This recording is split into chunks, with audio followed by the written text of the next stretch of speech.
beautiful thing right now. Rise and shine, it's a beautiful day. I'm alright.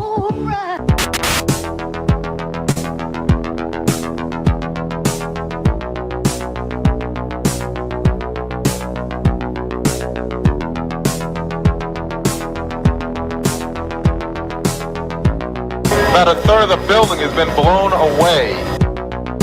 This is the bridge to white lights.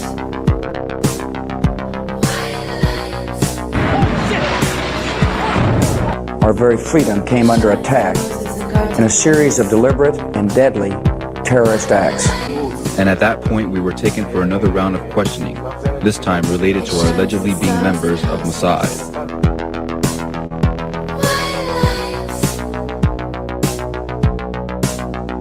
It's crazy evil.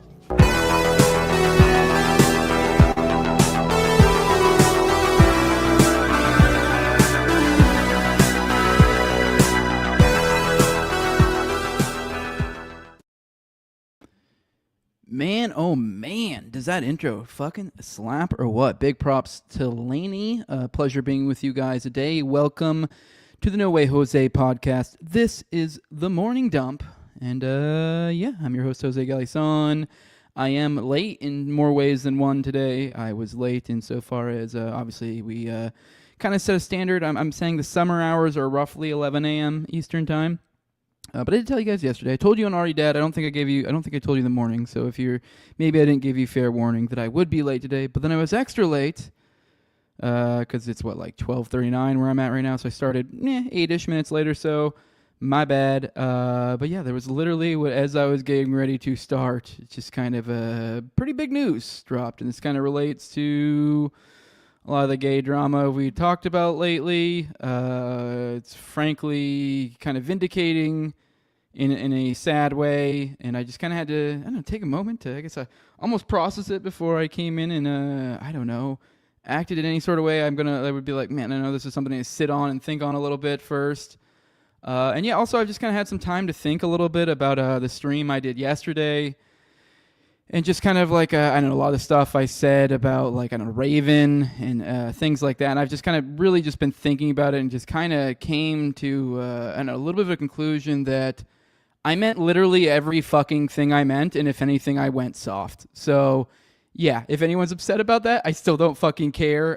This kind of is I'm going to try to be gracious, but there is some new news that kind of makes my point unfucking fortunately, but I, once again, feel like I kind of have to just bring it up just because it's like, hey, I feel like between me and Clint, obviously, we got gaslit by a lot of people as if we were the problems or something, and still kind of are, but it's just kind of getting to a point where it's pretty frankly fucking obvious to anyone with any sort of, ability to interact in the world with good faith that, no, that is not the case. So I don't know. I guess I'll take a second to go through it real quick. I don't know. I did. I guess on the Raven part, I will say I don't have much to respond to him. I did check out his stream yesterday, and then frankly, I kind of just I watched a little bit of the beginning, and then I was like, what am I doing? This is gay. I guess in part of me is I do want to be aware of what's being said, because this is how the narrative game goes. Because I know how these lies are played. Trust me. I get how not even lies, but I get how narratives spin out, and so it's just kind of gotta stay on it. And so that's just kind of I just kind of want to be aware of what's being said out there. And I just kind of, I don't know. I really got about the beginning of it. And I just what am I doing? This is gay. I don't need to be giving this any attention. I have other more valuable stuff to do. And I'm not to say there isn't value in that. There is value in being aware of what dishonorable and dishonest people are saying about your name, especially people with substantive followings. So it is kind of aware. But I just kind of nah, what's the fucking points? I said my piece, and I know he did. I don't know. Maybe I'm reading too much into this, but I just the demeanor of the man that I saw on that screen just kind of made me feel bad. Just kind of, as I've said many times, it frankly is just pathetic. So, I don't know. Okay, I'll respond because it's just as maybe I didn't really drive this point home, and I guess this kind of ties into. There's two things that I do kind of want to pick at with things he said. And then I bounce out before he even said. So maybe talk shit later. If any of you guys there are someone who follows both and he did talk shit later and there's something in there that you really want me to clear up, let me know. Otherwise, don't care. But I will kind of respond to two minor-ish things that I saw that feel like worthwhile. He did bring up the idea, and he wasn't shitty. I'll give it to him. He wasn't shitty. But the tone just seemed, I just like a defeated man trying not to appear defeated. I don't know. Maybe I'm just putting my own thumb on the scale there. Whatever. I felt just kind of fucking bad, and especially just because I kind of just had an idea in my head how this stuff was going to play out, while not at all hoping it happened at all. So this is kind of this thing that, I guess I'm kind of bearing the lead a little bit here. I'll get into it, what happened, but let's get into the points. He goes, the whole. He does bring up the kind of like, he brought up again, and nothing should just kind of like, hey, I offered to talk to Jose, and he was in the chat yesterday. You guys saw that he offered to. But the thing is that maybe I just didn't drive this point home enough, but literally the context of that discussion, especially probably at that point in time, or much of the discussion yesterday, was just kind of the disingenuous nature. Especially it was a follow-up to Raven and I guess somewhat Owen Benjamin, but not really. But Raven just spent like well over an hour taking a 9-minute clip from a paywalled show of ours and breaking it down and giving, frankly, a play-by-play, scene-by-scene, probably one of those bad faith things I've ever, frankly, really seen. Just mind reading damn near everything Clint doing and applying some of the dumbest, fucking, most disingenuous arguments I've ever seen. And then, you hit me with I'm open book. Anything you want to talk to, I'll be honest. It's like, no, I'm literally displaying the proof to people. I mean, I guess not displaying, because I didn't do the gay thing where I go through your fucking stupid long stream and fucking break down each little point, because I just don't care. People can go watch that for themselves. And if you really can't come away from that being like, oh my God, that was most insane, like that was just insanely biased. And I'm not even saying like take one side or the other. I'm just like, whoa, Jesus Christ. And also just the idea that was even done in the first place. I get it. People are entitled to know what's going on, but it was frankly incredibly inappropriate and unprofessional to do that.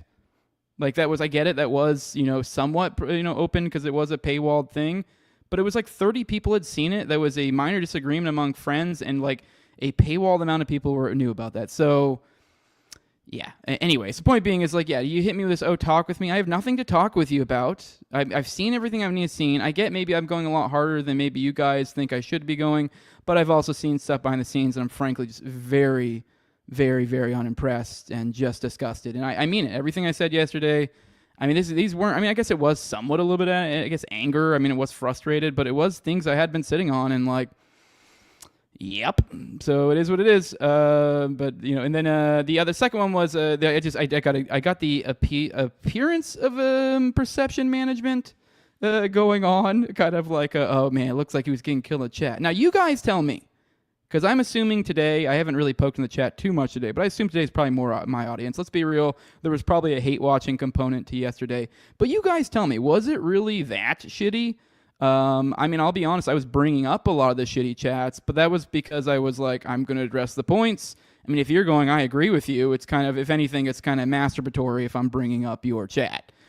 Just kind of like, look how right I am. And I'll be honest, I fell into that a little bit, but I was, if anything, I was actually leaning away from that. So I could have been petty and probably bringing up a lot of those, but I really wasn't. So I don't know, you guys tell me that the chat was actually moving quick, so I really couldn't get a good vibe on it. But on that thing, whatever, it just very felt kind of, I don't know, it just very felt like I'm trying to paint a certain perception of the situation, which, okay, maybe the chat thing was true, but I'm just saying at the very least, I got the impression there was an attempt of managing perception, whether it's true or not.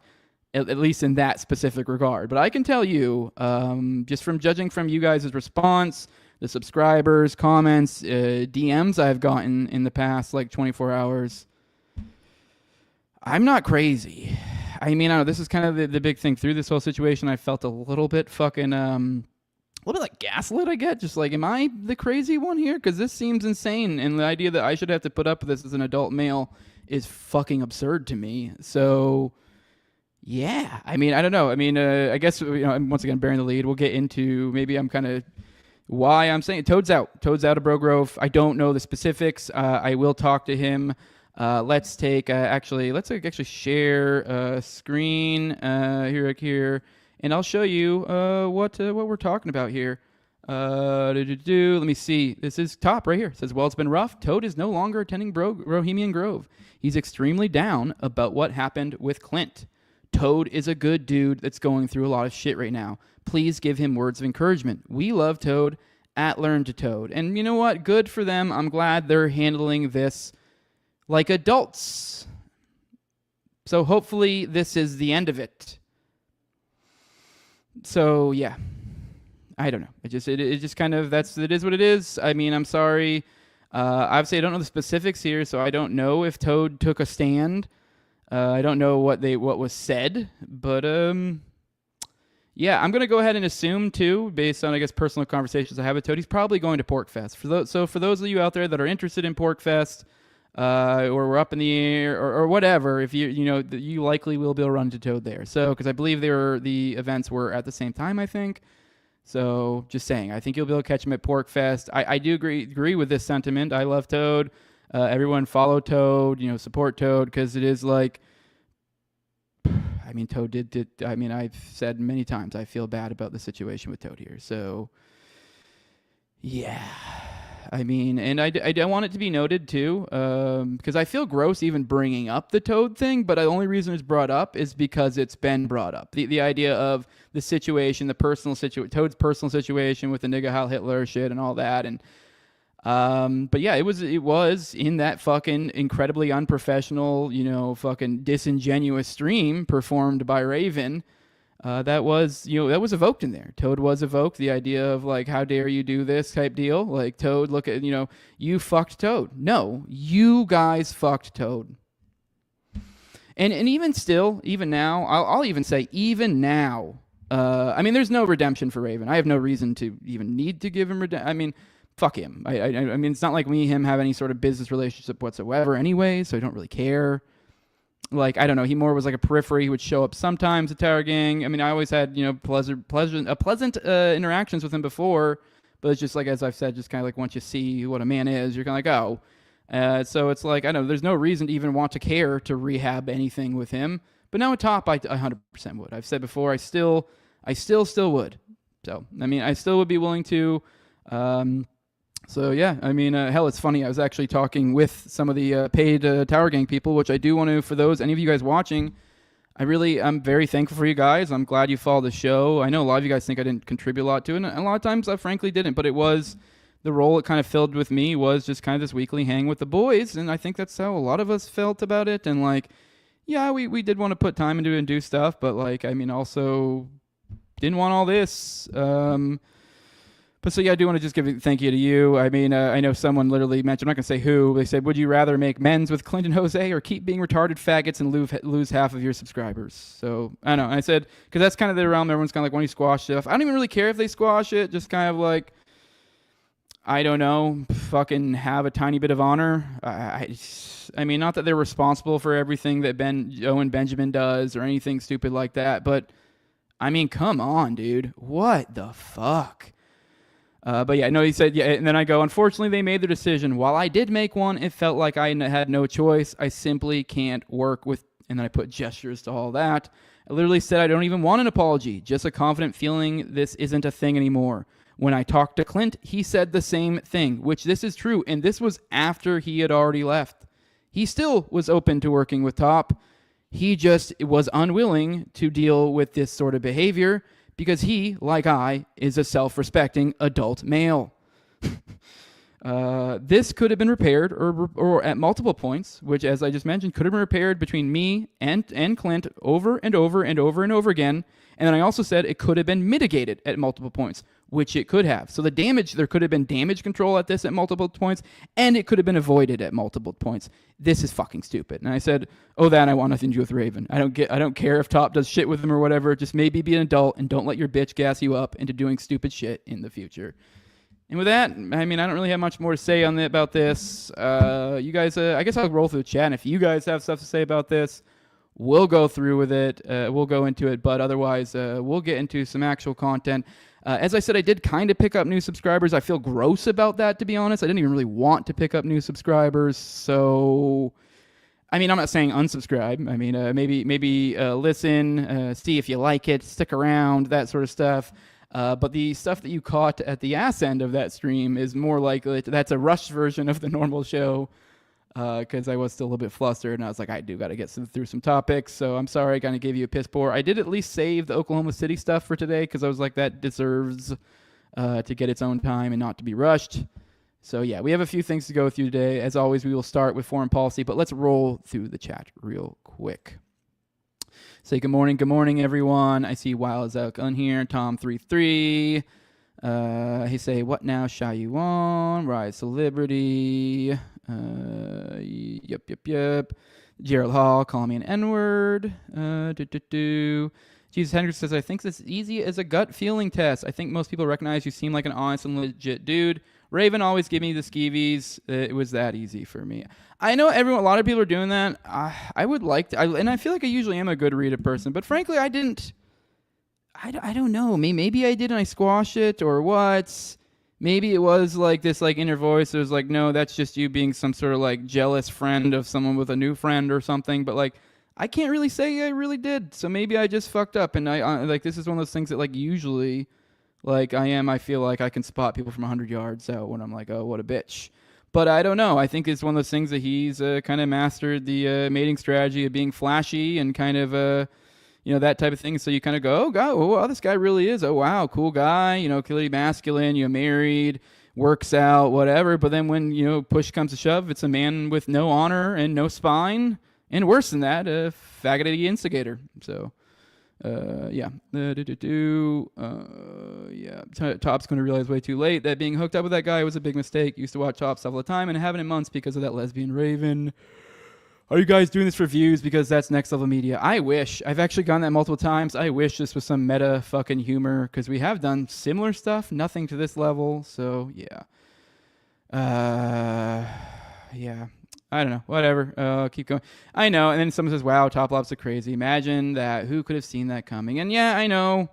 Everyone, haha, tired joke. He's been unhinged in the past. But frankly, it's one of those things that's always like, we joke, but we've been a gang. We literally have always been like, okay, sure, maybe one of us in the gang may, for some reason, have some sort of beef with someone that they're like, we have nothing to do with. And so you're like, dude, that's fucking bizarre or whatever. And we may not even co-sign it. And Raven's or Top Lops has had plenty of those where I'm like, he's kind of being an insane person, but it's not, what am I going to do here? But it's like, dude, but then once you literally, I know he keeps framing this as turns guns in the gang, as if that's what Clint did from the start, but that's kind of my whole point with disingenuous. Like, if you took that exchange as that, if you framed it that way and didn't at all leave an opening for a misinterpretation or something, then yeah, I don't know. It is, it's kind of like, I don't know. It's just, you would hope that you could at least get some good faith from your friends. So, yeah, whatever. I don't know. Let's scroll through that. Yeah, exactly. Tom33 is one of the 30 that saw it. I assumed it was a nothing argument that everyone was going to be over by the next day. And they were. So, like, because, yeah, that was on Wednesday. And as I kind of gave you the breakdown yesterday, it wasn't until Saturday that Top Lobster comes in with we need a meeting. And then moments later, Raven drops a 9-minute clip of a fucking social interaction, a paywalled social interaction between friends. So... I don't know. So it is what it is. So scrolling through, Eric says, thanks for all the work you do. So I don't know, they cut off, my bad. Oh, hey, Pulpo, what's up? Okay, that makes sense now. So, yeah, okay. Yeah, okay, yeah. All right, yeah, fair to you. Okay, Pulpo, congrats. I still think you've been unsufferable as well, so two things can be true at once. Just go through, Raven's just a fag. Honestly, seems to be the main issue here as usual. So maybe. I don't know. Obviously, yeah. While it is like, yeah, he is being a fag to some extent. I can't really completely give Top an out here. It's like, be enough of a fucking, I don't know, an independent thinking human being to realize when you're getting fucking filleted. I don't know. It's like the siren song thing of like, oh, I'm just gonna. It fucking boosts up my ego and tells me I'm doing everything right and just kind of reinforces all of my decisions. And you're like, all right, okay, maybe sometimes have that sneaking feeling in the back of your head that like, maybe I'm not, maybe I should rethink this, or like maybe I might be wrong, because I know I have that all the time. That's kind of what's drove me most crazy about this, because I keep going like, did I do something wrong? No, I didn't do anything wrong. I can keep having to run the logic through my head. I'm like, no, because that is kind of, I want to give my friends the benefit of the doubt. I want to go, where could I be wrong here? what is the hoops I have to jump to, the mental gymnastics I have to come through to some sort of reasonable way to understand this as not an insane egomaniac and a petty snake and a fucking snake. So yeah, I don't know, whatever. It says you rule, bro. We ride with you. Stop trusting Browns. So yeah, scrolling through. Keep going.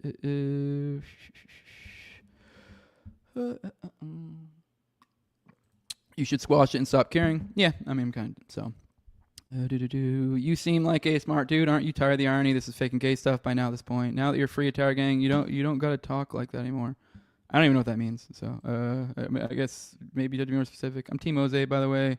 I even think Clint was a normal one here. That's how bad it is. Yeah, Pulpo is fucking powers combining, man. This is like what this is like what the Irgun and the fucking Nazis linked up right here. Let's fucking go, baby. All right, let's go. Can I call in? I'm bored at home. I don't want. I would. If this is a call-in show, call in on the calling shows. Tuesday at 9:30. You can call in if you want to do something goofy. He says I'm not being mean to you. You're not. You're actually not. So you have been shitty in the past though. So we can. But I don't know. I have no reason to. You've been chill. So whatever. Let's keep going. Hustle says maybe you're wrong to react to it publicly, just like they're all wrong for bitching out publicly. I explained that yesterday. I get where you're coming from, but I guess maybe once again there's so much stuff going on here, so I guess I can't expect you guys to follow along entirely. But I just felt like I was forced to react to it publicly, honestly. As I gave you, that's probably why I gave you the timeline of events yesterday, because it was like, was it Friday? No, Saturday night. Clint was, it seemed they had an argument basically most of the day. Saturday, it was super gay. I think. I don't remember how long it went on. And then ultimatums were issued by the, essentially ultimatums were issued pretty much off the bat initially. They kind of had a back and forth, argued a bit, blah, blah. There seemed to be a point where Top seemed to like weirdly be kind of actually calming down. Almost seemed like he was like, he was starting to be like, oh yeah, I just want to, I love you guys. It's that kind of almost felt like this, frankly, this like, I don't know, maybe it's reaction that I just went a little bit nuts and I want to calm things down. And then you got all that, and you're like, okay, just love you guys, just that, and you kind of like, oh yeah, that kind of sentiment, and then it became, and then it, then still, from my recollection, and then it was like kind of like, we'll talk about this in the morning type thing, and I love you all, blah blah, and then just kind of, and then I'm pretty sure one of the last things was, and then reissued the ultimatum that like basically if you want to, essentially said if I'm going to do business with you, I need an apology, and I was like. I knew he wasn't going to do that, and so then in the most polite of ways possible, in the most professional of manners, Clint told them what's what at like 11 on Saturday, 11 a.m., and then I didn't end up talking to him until like 10, and that's the screenshot you guys saw from that post I sent around. So yeah, that's the only reason I even did then, because I was been probably damn near almost 12, actually.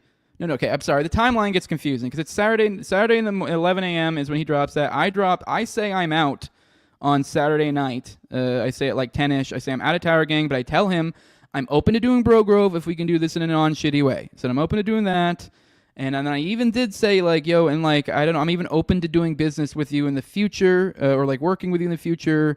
I just need a confident feeling that this isn't going to be a thing. And it's like I don't even need apologies because it's like that's part of what I found so disgusting is the insistent the struggle session from the jump and then the ultimatums. It was fucking gross. And then like the publicly part, like at that point in time, I was still planning on kind of feeling it out, seeing where things are, maybe going to Bro Grove. I was hoping I could go to Bro Grove and just kind of seeing how things played out. And they spent the next day completely trashing fucking Clint and then said nothing about me. So it isn't even like it's almost as if, they were aware of that component, just hoping I didn't say anything. And I spoke up because I'm not a coward. And Clint was being dragged across the internet for being, these things were being framed as if he's, I don't know, caving to cancel culture or some gay shit. And then, no, I'm sitting here in the wings. And what am I supposed to do? Just sit here quietly while I'm sitting here having already quit essentially, and not let everyone know that, like, no, he isn't the lone crazy person out here. There are other people within this group that were not okay with this, and you guys didn't see a lot. So, yeah, but Whatever. And I'm not mad at you, Hustle. I get. I'm just saying maybe you missed something or something like that. So.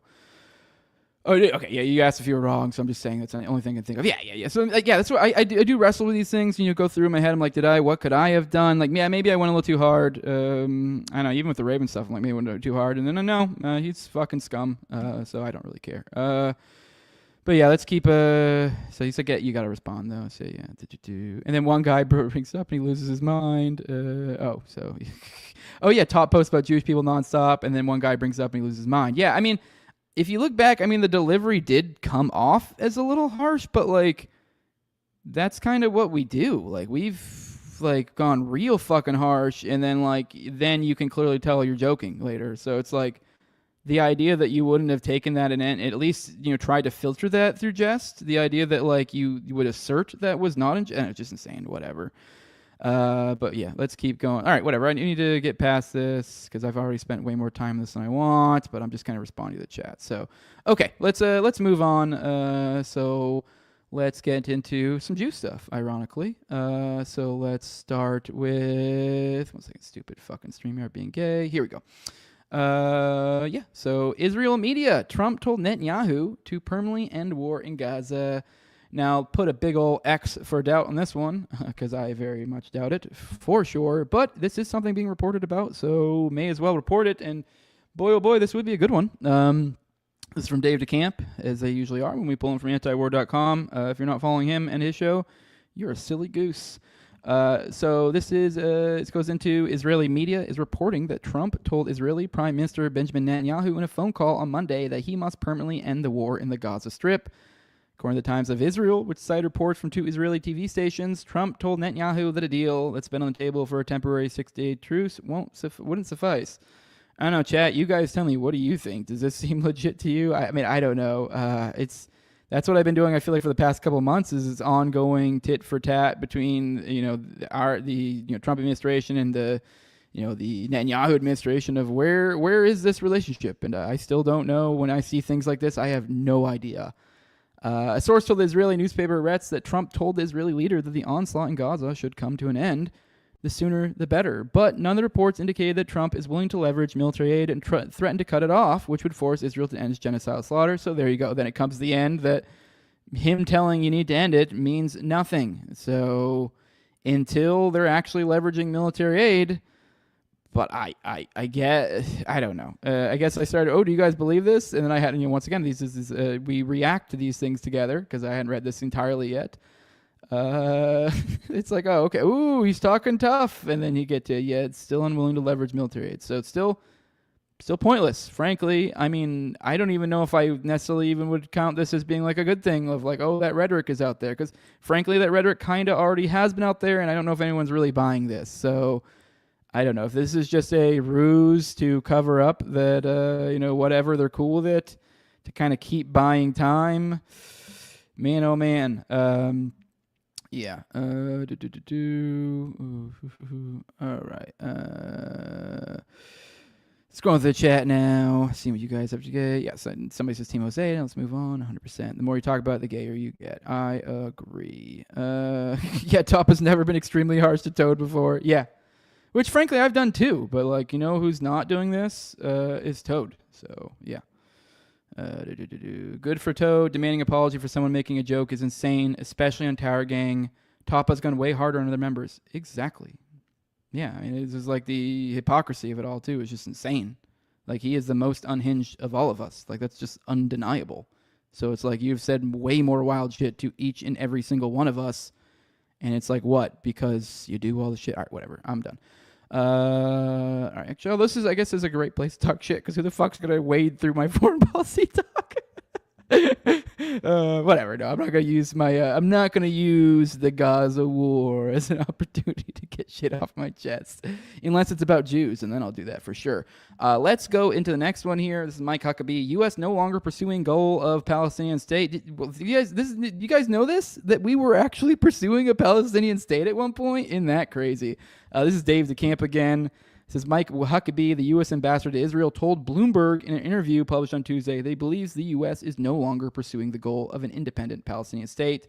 Said, unless there are some significant things that happen that change the culture, there's no room for it, the former Arkansas governor told the outlet, adding that he didn't think those changes would happen in our lifetime.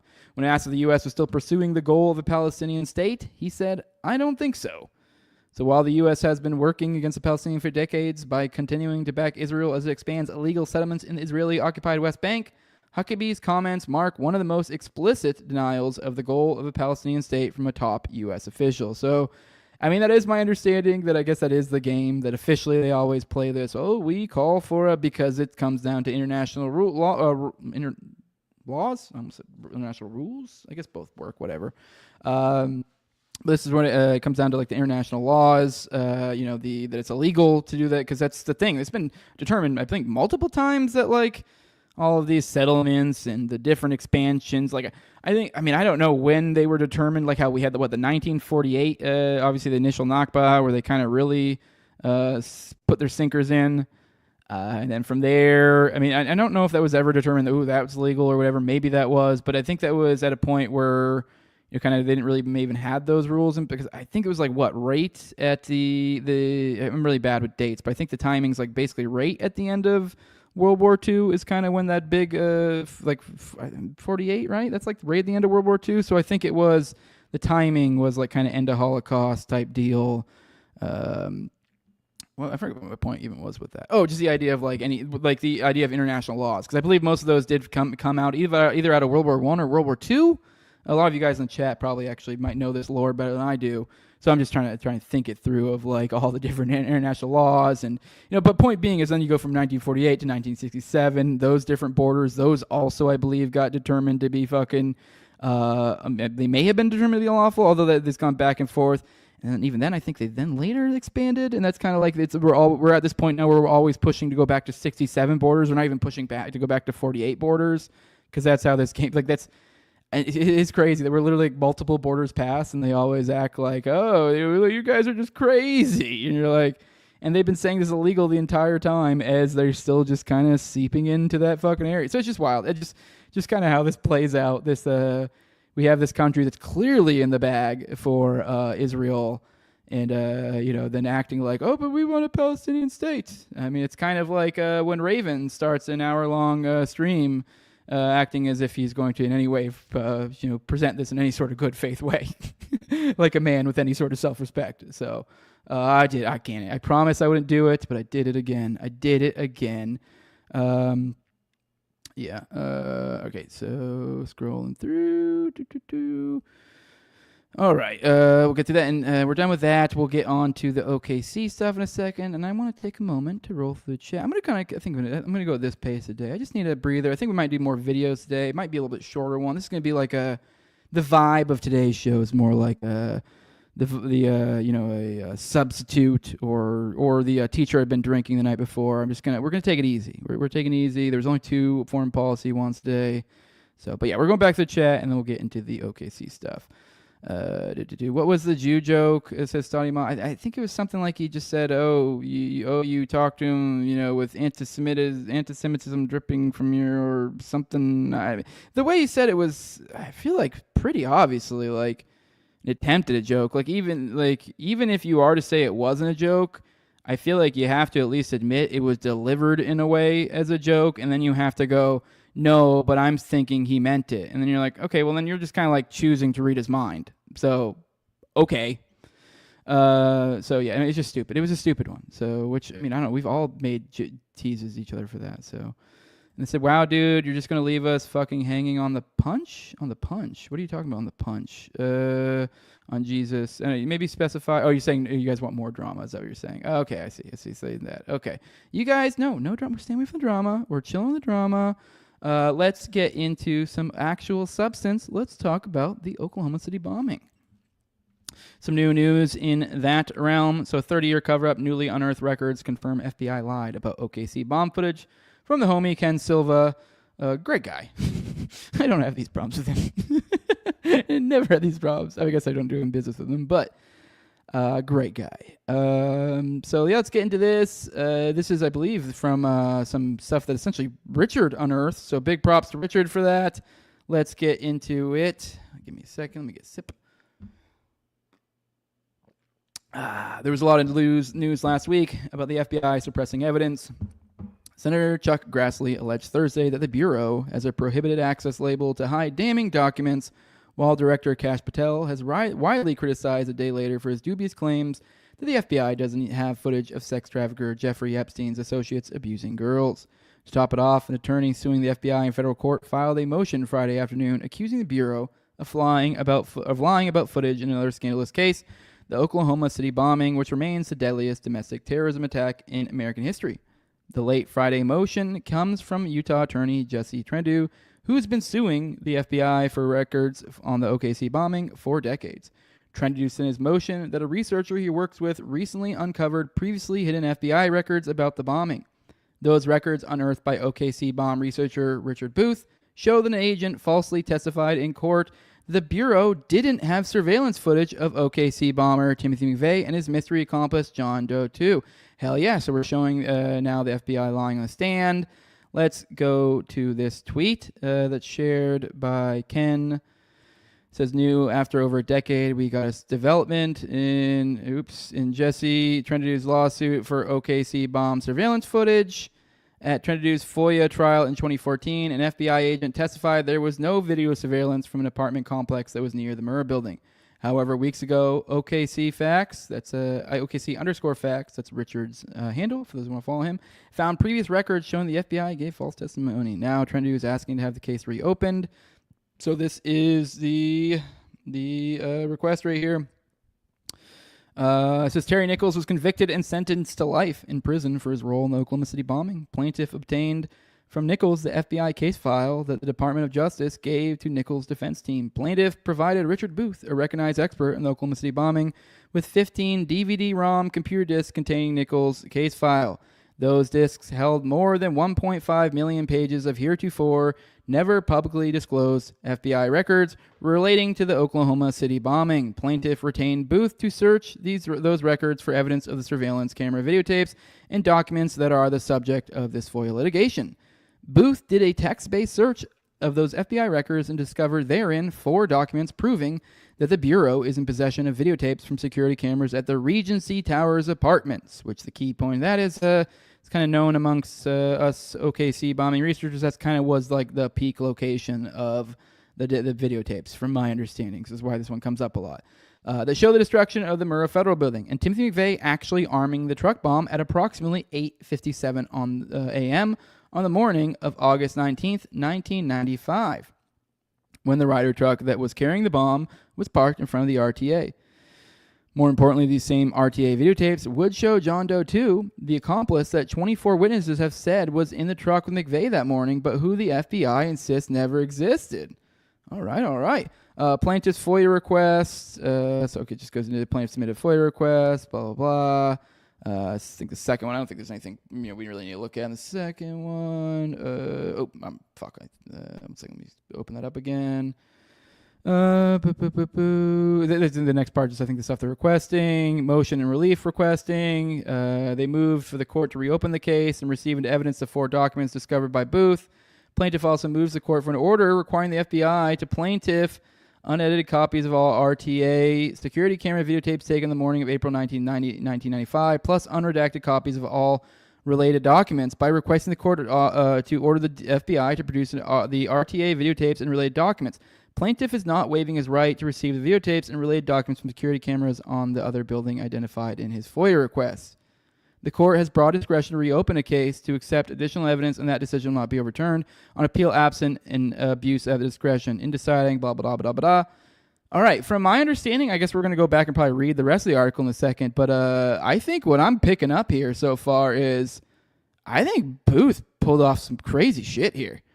Because, I mean, just to sum it up, essentially, I mean, you guys may have already interpreted this, but Richard has recently, I guess, through Trendu, has been able to go through a lot of the files. I think he was, I forget how, if he was like given an official position or something. Anyways, he's able to go through all the different defense files, and so he was able to go through a lot of documents that others haven't. So he's kind of rifling through these and finding stuff, and it looks like he found another document to prove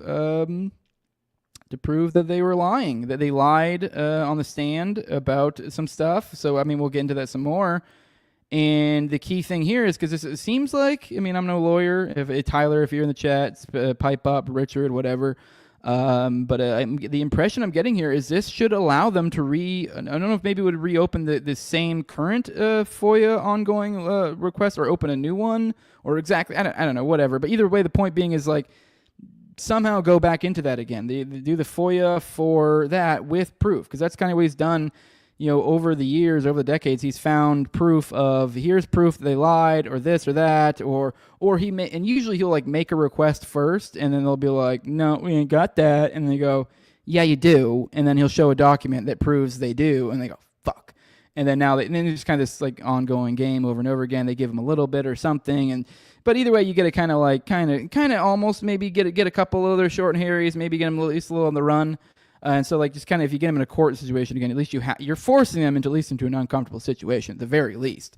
So it looks like this could reopen it because, I mean, it's kind of hard to follow the ins and outs of legal stuff, but it's my understanding. I think the previous FOIA lawsuit that Trying to Do was pursuing for surveillance tapes, I believe, is currently at a dead end due to the John Matthews witness tampering part of it, because I believe that somehow tied into it, or maybe that was one of his other ones. So maybe I'm mixing up, but I'm pretty sure that that's where it's at right now. So, I mean, either way, this is big, but it might even be bigger than, just a like initial like, oh, here you lied. Just the idea of that, like, oh, no, this is bringing up some old shit. And like, maybe, I don't know if legally, maybe this could almost force them to go into, because I mean, I really want them to, like, because they're currently have gag orders and they have some sort of special master legal proceeding, which apparently is super duper rare, and that's because Roger Charles, the late author of Oklahoma City Bombing, was it the report on what's missed, something and what it missed, whatever, the Oklahoma City Bombing book, a great author. He said on the stand, was interviewed by Trinidad, not interviewed, I guess, put on the stand by Trinidad, and he attested to that John Matthews, because Trinidad and Rogers were working together, but so he put him on the stand so that way he could do it, and because Trinidad's a lawyer, obviously, but they were working together. But anyways, point being, he took him to the stand as someone to say, hey, John Matthews told me this, and he told me that the FBI threatened my, essentially, I believe it was his military VA benefits, and he was like a retired like Vietnam vet or something, I think. Maybe Gulf War. I can't remember what specific engagement. But either way, he was a military guy, and they threatened, and he'd been through some shit, and so I think he had something like 100% disability or something along those lines, probably. And he and he was part of PatCon. He was an undercover operative, and he was someone willing to come forward. And then once he was willing to go legally forward, according to Roger Charles, he got threatened by the federal government with, you're going to end up being one of those homeless vets once you lose that VA benefits, and kind of like, I'd highly recommend you just maybe don't show up. And so there's been gag orders and everyone involved since that. And so the point being is that's a stalemate. So I don't know, maybe this could bring it back up. So that's pretty cool. I mean, even if it doesn't bring that one back up, but it's just kind of the idea of like, this had been something been pursued before, had been a stalemate. So it looks like maybe this kind of breathes new life into it. Let's go back to the article. Booth did text-based. Okay, I already read that. Blah, blah. On the search. I think I must have read most of that. Oh, Trendy's filing comes from 17 years after he initially sued the FBI for surveillance footage of the Oklahoma City bombing in 2008. His lawsuit went to trial in 2014, and the FBI vociferously argued that no footage from the RTA building exists. The presiding judge has yet to issue a final judgment, in large part due to allegations the FBI tampered with one of Trinity's witnesses. Boom! See, I got it. I was fucking right. I was ahead of it. I haven't even read this yet. I don't know. What am I celebrating for? This is like my whole thing. I should know that. It's like my big thing. While the court continues to investigate the witness tampering allegations, Trinity now also wants the presiding judge to open his original case that went to trial and to consider the new evidence uncovered by Booth. Bam! Yeah, fucking hell yeah, dude. According to Trendu, the existence of new records gives him an even stronger case for the presiding judge to rule in his favor. Moreover, Trendu said the new OKC records support Senator Grassley's allegations, but the FBI intentionally hides FBI records by filing them under prohibited access status, meaning that they don't appear in the Bureau's general records keeping system. The FBI has declined to comment on Trendu's case. I did find it particularly interesting when I was listening to Cash that he did say at one point, like, he had this weird, I was listening to the Rogan thing with him, He made this weird statement about like, oh, all these people tagging me and like, oh, why aren't you in this? Why aren't you doing that? And like, oh, why aren't you we're looking at that Oklahoma thing? And it's like, well, that's because that's fake. And then he moves, and I was like, there's a part of me that's like, what are you talking about? Like, I don't know. Maybe there was something else happening in Oklahoma. Maybe I'm reading too much into that. It's like, what the fuck were you talking about? I don't know. I just see images flash before my eyes when I hear Oklahoma. I go, what? What'd you say? So I believe that particular camera was located on the apartment building here, Hersley said. I don't know the exact location of the camera, but it kind of scans the whole area. It scans in front of the tower building and also over towards the parking lot. So yeah, perfect spot.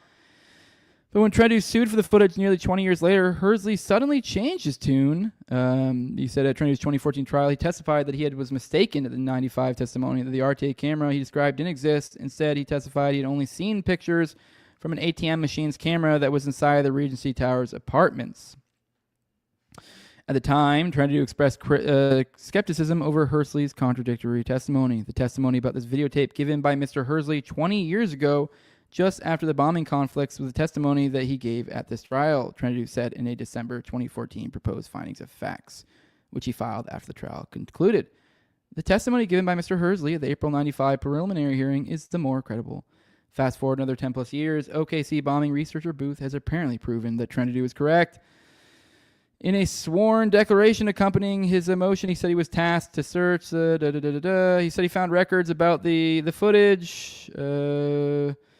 Okay, so the first record he found is an FBI report detailing interview agents conducted with Wesley Edward Bogey, who worked security at the Regency Tower apartments. According to the FBI report, agents showed Bogey 3 still photographs taken from the RTA security camera. Okay. All right. Okay. So this is shown, once again reiterating they exist, and that the fact that people are shown these photographs depicted his riot truck and 2 individuals nearby. The significance of this report is the footage it describes couldn't have been from the ATM machine inside the apartment complex. It must have been from another camera, according to Booth. Another record Booth found describes footage clear enough that the Regency Tower Apartments assistant manager was able to identify a tenant that was pictured. Again, this indicates that the footage came from a camera other than the ATM inside the building, Booth said in his declaration. A third record Booth found is from the FBI's June 96 interview of Oklahoma City Police Department Sergeant Richie Willis, who told agents that he recovered film from a Regency Tower security camera that was still recording at the time it was removed. All right. Willis said he provided that film to FBI agent Lou Ann Sandstrom about 8 hours after the bombing. Okay, so now we have this person saying he recovered the film. So, man, this is kind of a fucking rap, really. This document is highly significant because it establishes as a fact that the tape obtained by Sergeant Willis was still recording when it was taken into custody. The recording came from one of the RTA security cameras, that the camera depicted 5th Street, and that it was removed from a VCR, Booth said in his declaration. The fourth record states that the private firm ADT Security serviced the external security cameras of the Regency Tower apartments, another indication that such footage exists but is being suppressed by the FBI. More importantly, the obvious conclusion one can draw from these documents is that the RTA videotapes contain material that the Bureau does not want people to see, namely the still unidentified John Doe 2. Booth added, referring to McVeigh's accomplice, whom the FBI initially launched a massive manhunt for, only to later claim that he never actually existed. Hersley, for his part, continues to maintain that no surveillance footage exists of McVeigh and John Doe 2. The FBI agent who authored a book on the bombing spoke at the OKC National Memorial Museum last week. There, independent journalist Jerry Bonin asked him about the RTA footage. Bonin told Headline USA that Hersley responded to his question by insisting, "It is the only video we have. I would absolutely know if there are others." Okay, so now he's saying it does exist? All right. And then Hersley once again said, Hersley added once again, there is no tape, there isn't one, there's no second tape, Bonin told this publication. Hersley responded, okay, all right. What now? Okay, I misread the first statement for some fucking reason, like an idiot. So no, he is still denying it. What now? In his Friday motion, trying to do ask for the judge to reopen his case to consider the new records unearthed by Booth. The newly discovered evidence consists of the Bureau's own records that were deliberately withheld from both the court and plaintiff, Trendu said. The evidence is also very important because it shows the FBI did not conduct a good faith, reasonable search for responsive records, and in all fairness, the court should receive and consider this evidence, especially given the FBI's attempts to mislead the court about the search that was actually done in response to plaintiff's FOIA requests and the results of that search, he added. The Justice Department must now respond to Trendu's motion. What happens next is unclear, as Trendu's case is already in uncharted territory. This writer is unaware of any other FOIA case in history to go to trial. And the transparency group Judicial Watch has described the lawsuit as one of the most extraordinary FOIA cases in American history. We're one of the largest FOIA litigants in this country, and we have never been involved in anything that involves that degree of alleged misconduct by the FBI. It's astounding, Judicial Watch investigator Sean Dunnigan told this reporter in 2022. If the judge rules in his favor, Trendu seeks to depose FBI agents and search their physical archives to see what they did with the missing surveillance footage.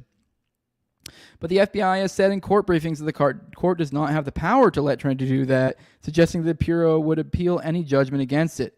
Such an appeal would extend the litigation for years. Meanwhile, Trendu still awaits a separate judgment in the same case over the witness tampering allegations he made a decade ago.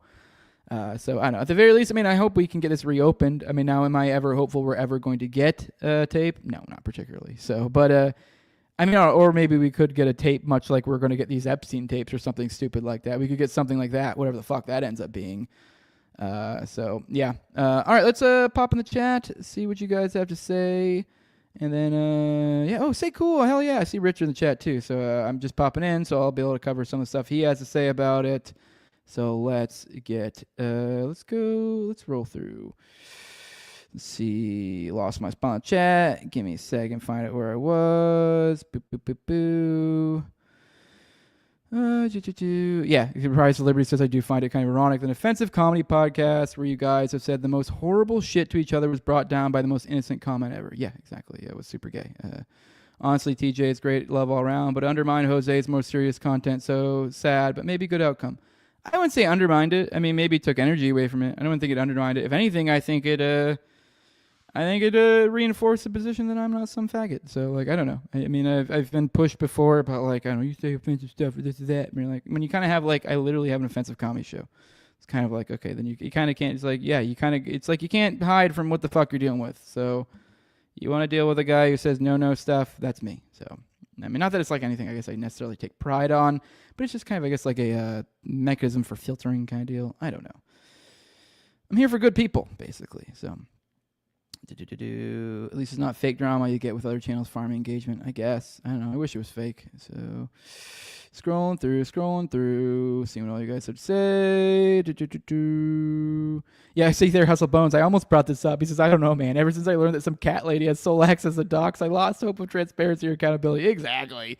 Yeah. So, yeah, that's something. Yeah, it's cool. Even if you do get it, it's what, I don't even remember what her name is. It's what? Linda? Karen? Richard will know. I forget. Some generic fucking bitch name. So it's Karen? So it's the court's going to at some point be you got to give it to him. And they'll be all right, well, you're going to have to start a whole new case against Linda or whoever.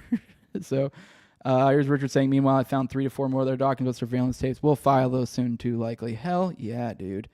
Jose may be an N-word, but he's not a faggot. There you go. So true. Linda. See, Linda Verne is the only person with access. Until now. I'm going through them. Hell yeah. Okay. Oh, what do you mean until now? Are you talking about just to... Maybe I misunderstood that one. Okay, whatever. I'll have to think of that one. Maybe, all right, let's go to the next chats. Our next story.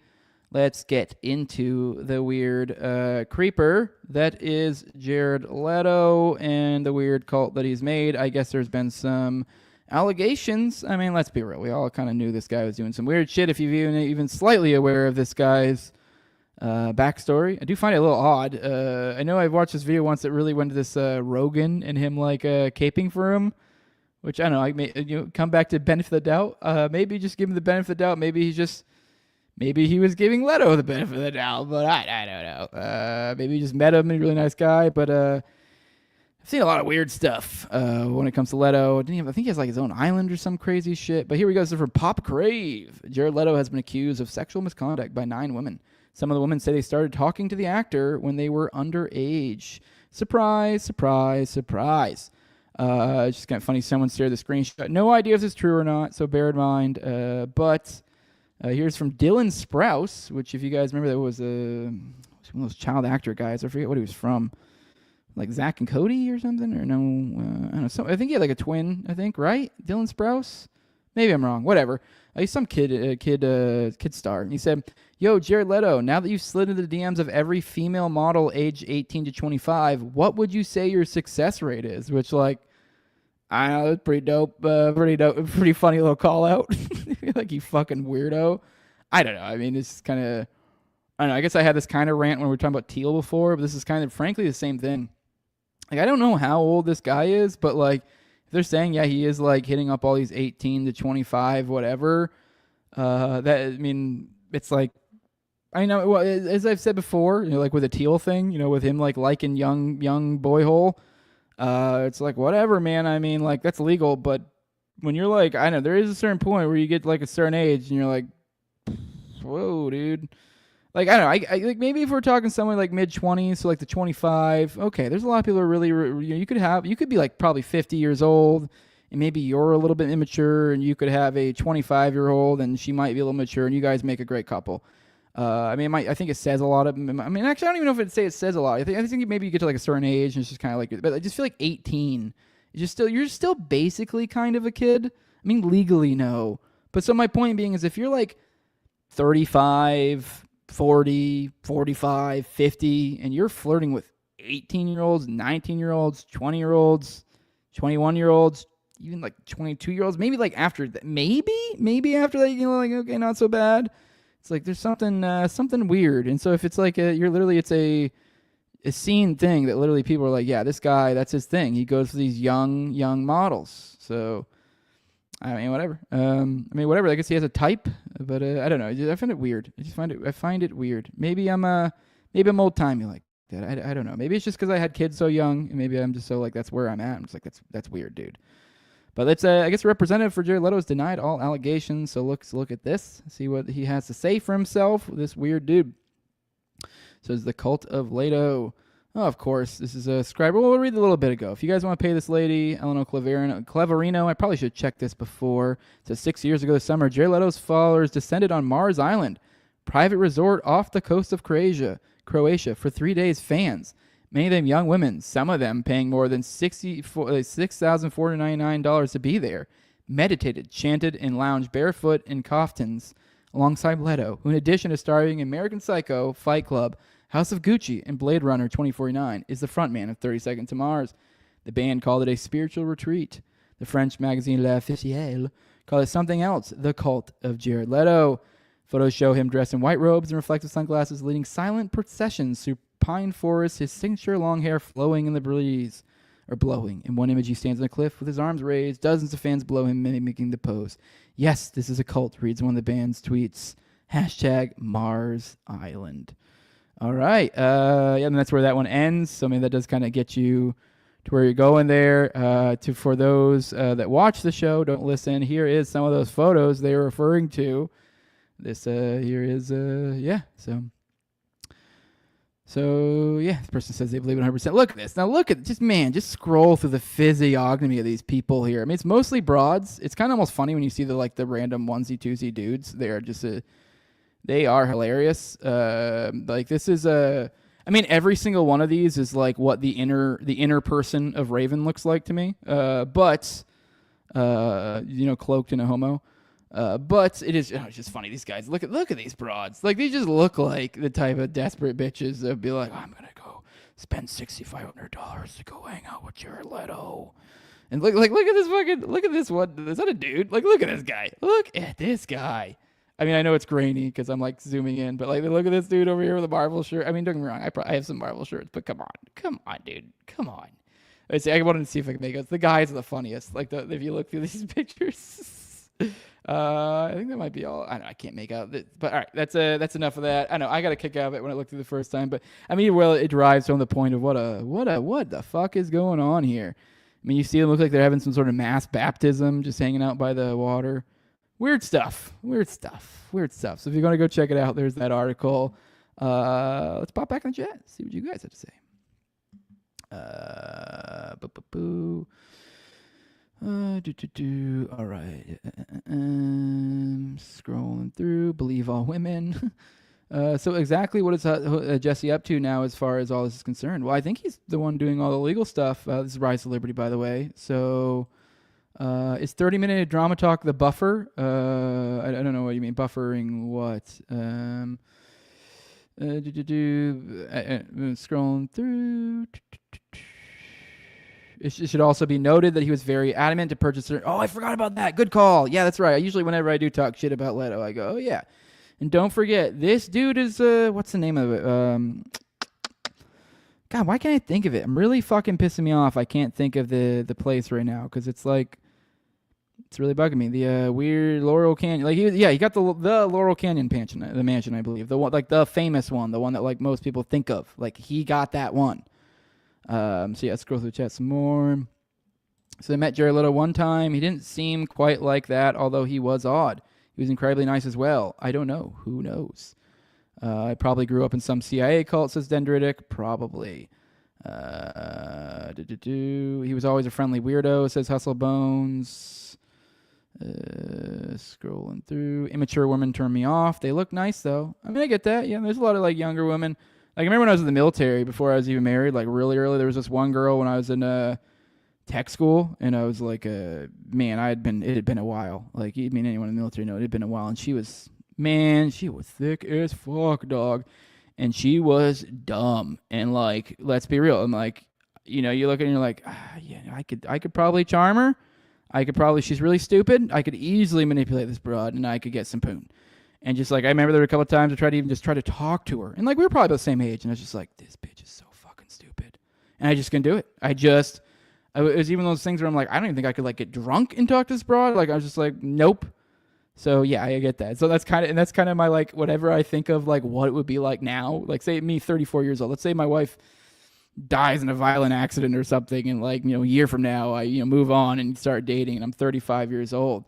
It's like, that's kind of what comes to mind with dating like a, you know, 18, 19, 20-year-old something. It'd be like that's what come to mind. So young doesn't mean immature, says Social Bones. Yes, I know, but it's, I mean, especially with women, dude. Like young 18, 19, 20-year-old women.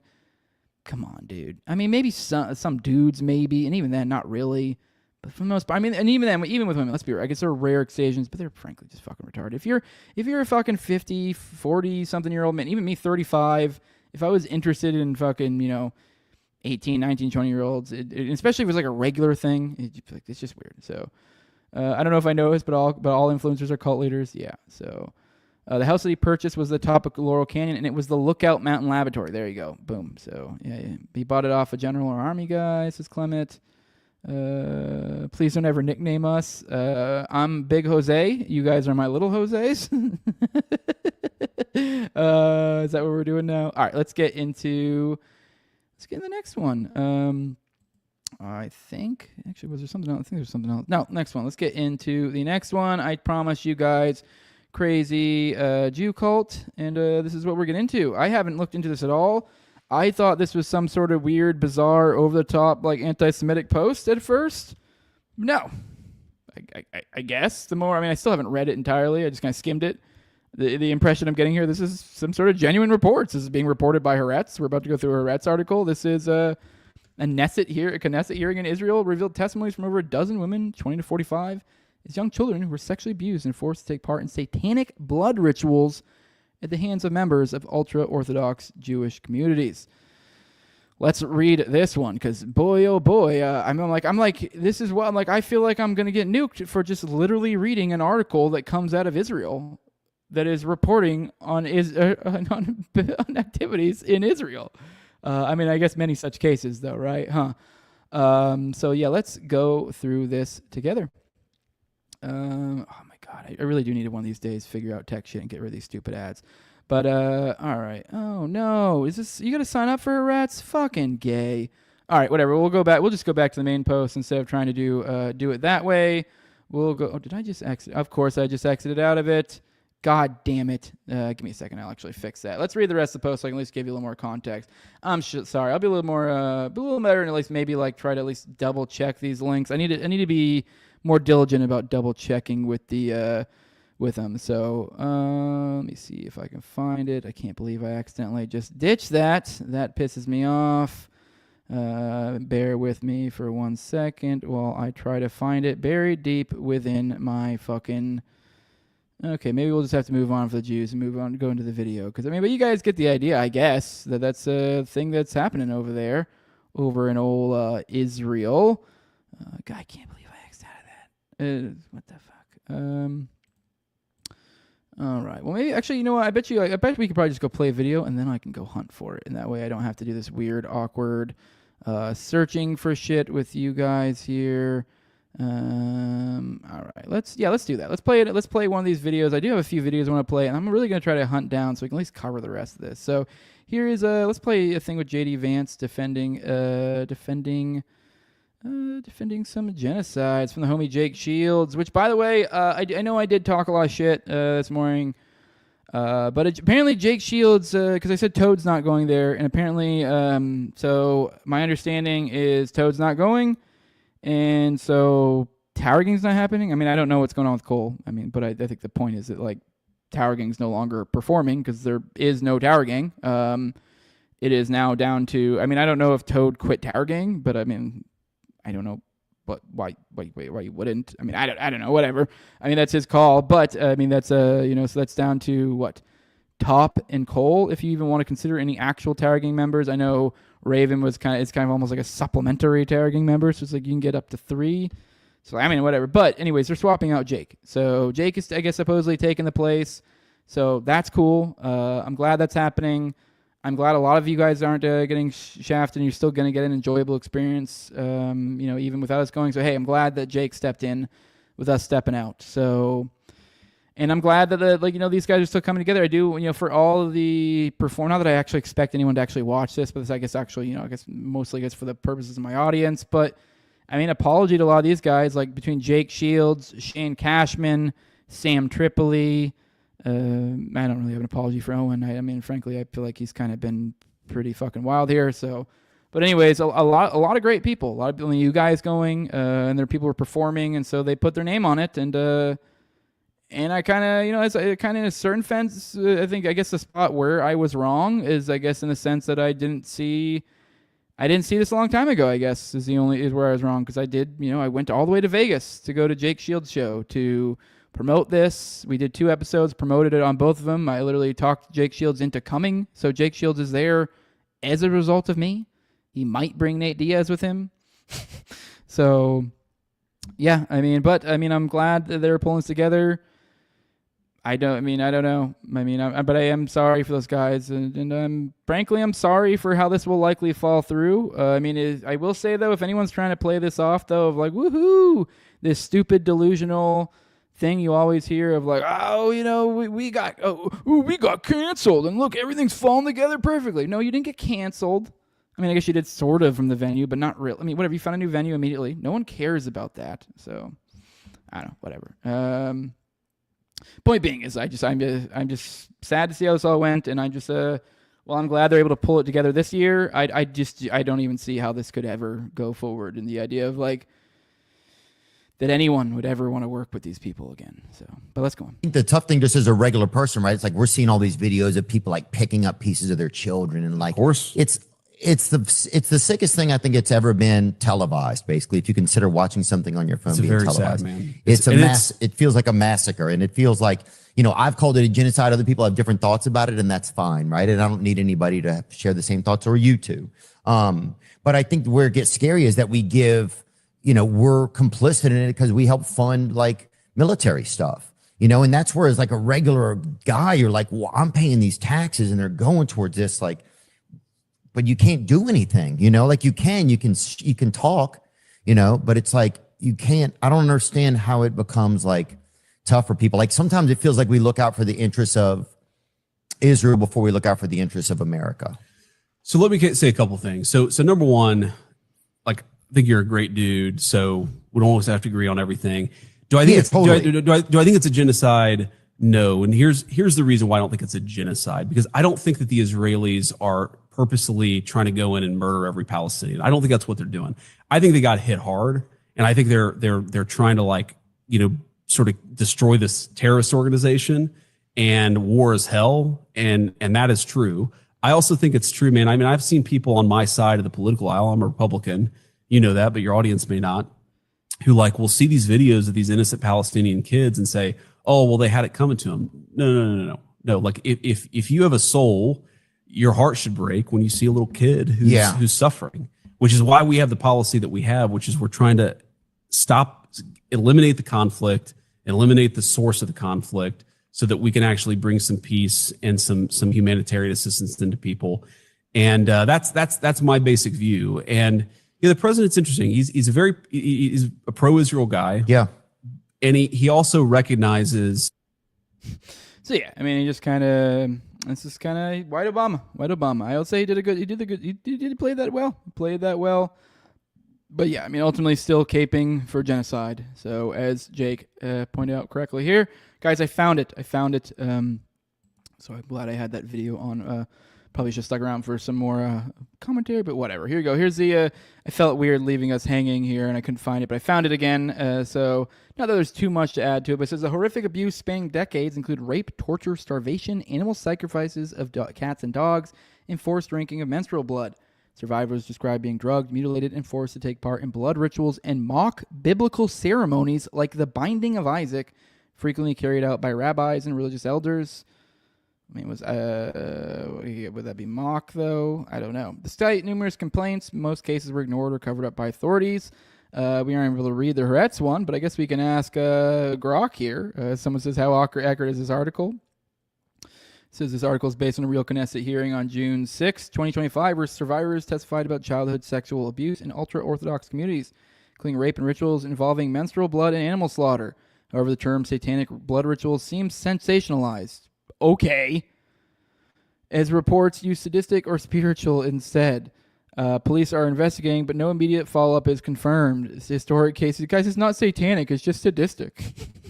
Which I'd be like, you know what? You're actually like kind of, I guess, correct, depending on how you view it. I mean, but like, okay. It's what a weird, but anyways. I mean, it's Grok, so I mean, whatever. But, so, I know, fuck you, Grok. Police are investigating, but no immediate follow-up is confirmed. Historical cases support systemic issues, yet claims like Knesset member involvement need legal verification. Oh, were they thinking of Knesset member involvement? Treat the article cautiously. Serious abuse is plausible, but exaggerated language risks distortion. More evidence is needed for full accuracy. So, yeah, obviously I named this title Blood Libel because it is insane that this is what's going on. And yeah, if anyone says I've probably told you about before, do you guys ever hear about the word blood libel? And have you ever heard where that came from? Do you know what that is? Yeah, because I mean that's this thing that you always hear come from like especially Jewish commentators. That's a blood libel. That's a blood libel, and us silly little goys most of the time don't even really know what that means. We just go, that must be like a really bad thing to be saying blood libels. And it's like, yeah, that's like the worst thing you could say. And it kind of is, because you know what it is, in a sense, kind of the worst thing you could say? It's supposed to refer to, from my understanding, literally this. Like, basically. I mean, I guess maybe not literally. Maybe minor differences. I think the blood libels were typically, like, supposed to be, like, on Passover. They would abduct, like, a fucking Christian boy or some shit. And like, some sort of blood sacrifice of some sort, maybe sexual or something. And there were reports of these. This is where the blood libel comes from. The whole 109 countries thing. That's where that comes from. I don't know the truth of it. I mean, I've never really gotten too embroiled in that. I got a little bit of interest in the whole Sabbatean stuff and some of the other shit. And you're like, I don't know, maybe there's some explanatory power in that. Maybe it's not literally just Judaism. Maybe it's just this angle. Maybe it's this weird cult. But, I mean, I don't know. It's I'm not saying it's real, but at the very least in this fucking situation, there's some evidence that seems to support that contention. And it's modern. I don't know. I guess our ancestors were just aligned to us, weren't they, guys? Right? Just our fucking lying piece of shit ancestors. All right, let's scroll through the chat. See what you guys have to say. I sent you a readable version of this article. I don't know, whatever. I'm out. Did you? I'm debating if I want to go back now. I already kind of went through it. I think we did a good enough job covering it. Public rock is neutered and cocked. Satanic, sadistic, whatever you want to call it. It's the key part that it is profoundly is that it's profoundly insular. Yep. So the whole point that people seem to miss is that the entire ideology is to instill a sense of intense in-group preference. Blood libel, says Tom33, just like it says here. So that's just literally it's just funny, just because it's like, oh, they're blood libel, they're doing blood libel, and the funny thing is like this, when it comes to blood libel in general, is it is like that's what it means, and so it's just the idea is it's supposed to be this like absurd thing that there's no way in hell ever happened, and it's clearly just ridiculous and just lies made up because people hate us. But then it's like always used for things that are not a blood libel. Like, I don't know. It's just, because it's such a dramatic term, like, especially when you understand it. It's one of those words that once you really get a grip of what it is, even if you don't know the lore of like, maybe there's some accuracy. Because I feel like when most people find out, but they go, yep, all those Jew haters just hate everybody. But like, even then, you're still like, okay, but at the very least, we can stop using this blood libel thing, right? Because that is just ridiculous, correct? Because like, you mean, so this is a statement that's supposed to essentially say that a lie referring to essentially some sort of crazy, murder / satanic ritual or something, and you're using that to refer to because, I mean, I don't know, what I'm trying to think of an example of something that'd be silly for anti-Semitism, because I said Israel shouldn't be able to murder children. That's a blood libel. Like, okay, well, are they're murdering? I guess actually it's not a good example, because that would be them saying they're lying for murdering. I guess an example would be something that wouldn't be something awful or exactly. Just the idea of that, like, I don't know, saying that some Jews have dual loyalty is anti-Semitic. Or if someone says, like, if I pointed out I believe Ben Shapiro has dual loyalty, and someone goes, that's a blood libel. Like that's kind of my point that I'm getting at. So, yep. Juice tunnels. Yep. How long before they're completely open about this? And we are shamed into respecting it because it's part of their culture, right? Right. Exactly. All right, let's scroll through. What else we got in here? I have an article or a little blog post from Nick Bryant that I thought would be worthwhile to read in reference to Pam Bondi and Kash Patel, because recently, I know I told you guys I watched the Kash Patel, or most of it, I haven't caught all of it, the Kash Patel Joe Rogan thing, and it was astoundingly pathetic. It's funny, I think I talked about last night, that it's kind of the idea that at the same time we had J.D. Vance with Theo Vaughn, and I think both are still, like, I just played that genocide one, and like that clip, and it's like he still did a good job at kind of spinning it, and just kind of still weirdly kind of gives you a good and fuzzy at the end, kind of feeling like, I like this guy. Even after he's kind of weirdly, seemingly kind of, caping for genocide, essentially. But Kash was the exact opposite. It was just pathetic. He's not good at this, so it makes it even more like, holy shit. And frankly, he was kind of thrown out there to do even more crazier lies. Not even that like J.D. Vance was really thrown out to do lies. He went there probably mostly expecting some somewhat friendly conversation from Theo Vaughn, which it was entirely. But Theo did do a good job of actually asking him some questions that I don't think I've ever seen anyone ask him. So, but so it is like, my point being is Kash is definitely going to be one that gets the shit here. Or Cash App. Maybe I should stop saying Cash. Cash sounds too cool. Cash App. Just to quote the late, great Yogi Berra, it's deja vu all over again. The Epstein case is one of the perpetual lies from our government, but people had high hopes the new sheriffs in town, Attorney General Pam Bondi and FBI Director Kash Patel, would finally and honestly answer many of the burning questions that have lingered about Epstein et al. Fortunately, or unfortunately, Pam and Bondi and Patel have turned out to be liars, too. On June 6, 2019, Epstein was arrested at New Jersey's Teterboro Airport for conspiracy to commit sex trafficking and the sex trafficking of underage girls.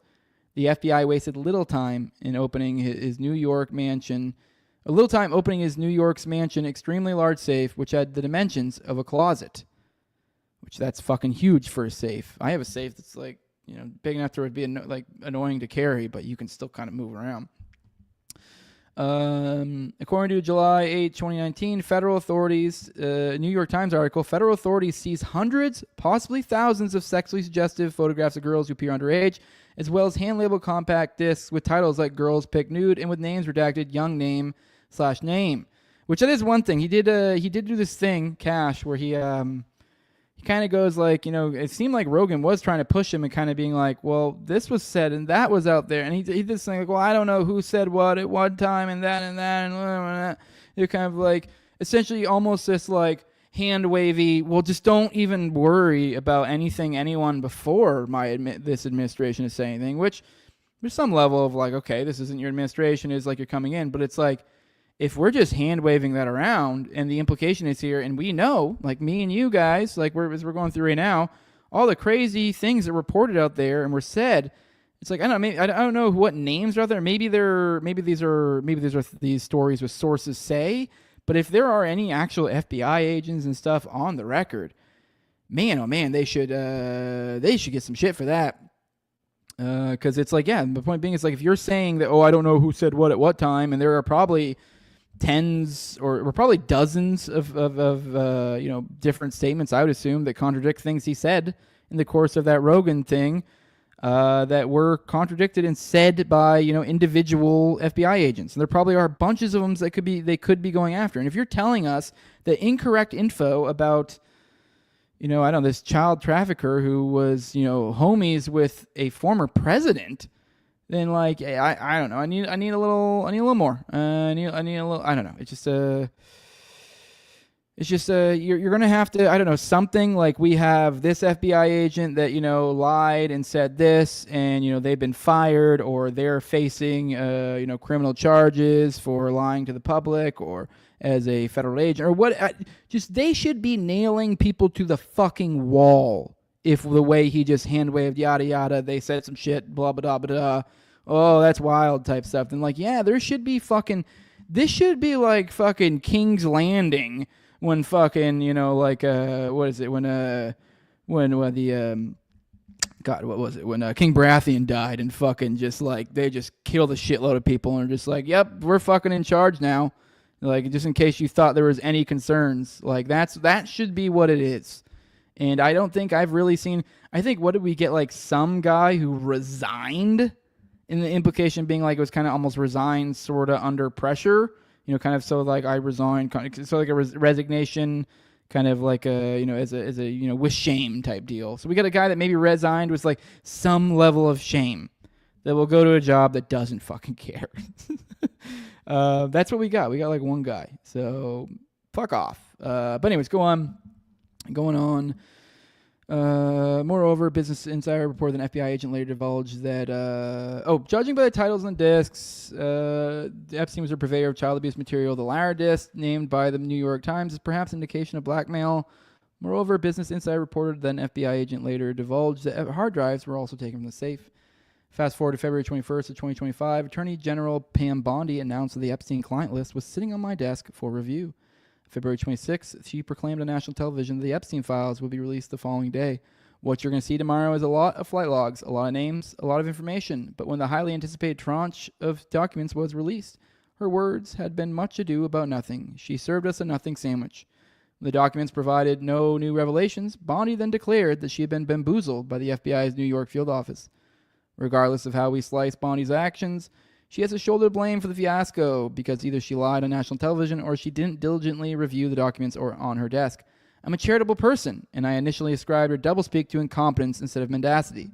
But then she further tarnished her credibility when she said that federal law enforcement has a truckload of evidence on the Epstein case, and only matters related to national security would be redacted from the documents. So now she has to explain the nexus between the most prolific child trafficker ever acknowledged by U.S. law enforcement and his ilk of child molesters and national security. But the crescendo of her mendacity was last month on May 7th when Bondi assured us that the FBI and Justice Department would comb through Epstein's huge cache of child abuse material. There are tens of thousands of videos of Epstein with children or child porn, and there are hundreds of victims, Bondi told reporters at the White House, and no victim will ever get released. It's just a volume of what they're going through right now. The FBI is diligently going through that. Do you want to throw out Cash did say, oh, we're not going to re-victimize these girls. Okay, because I guess we don't have blurring technology. The aforementioned New York Times article from July 8th, 2019, 2 days after Epstein's arrest, noted the FBI encountered hundreds, possibly thousands, photographs of girls who appear underage. So Bondi's May 7th statement is in line with the New York Times article, but it's absurd to think that the FBI opened Epstein's safe the day after he was arrested and didn't look at his disks and hard drives until now. The FBI and/or the malignant corner of our government that deployed Epstein was undoubtedly looking at the disks and hard drive that day or the day after the safe was opened. Let's take a look at Kash Patel regarding the maelstrom of lies that have been spewed about the Epstein case. He was initially framed as a straight shooter who would serve as a hearty helping of the truth.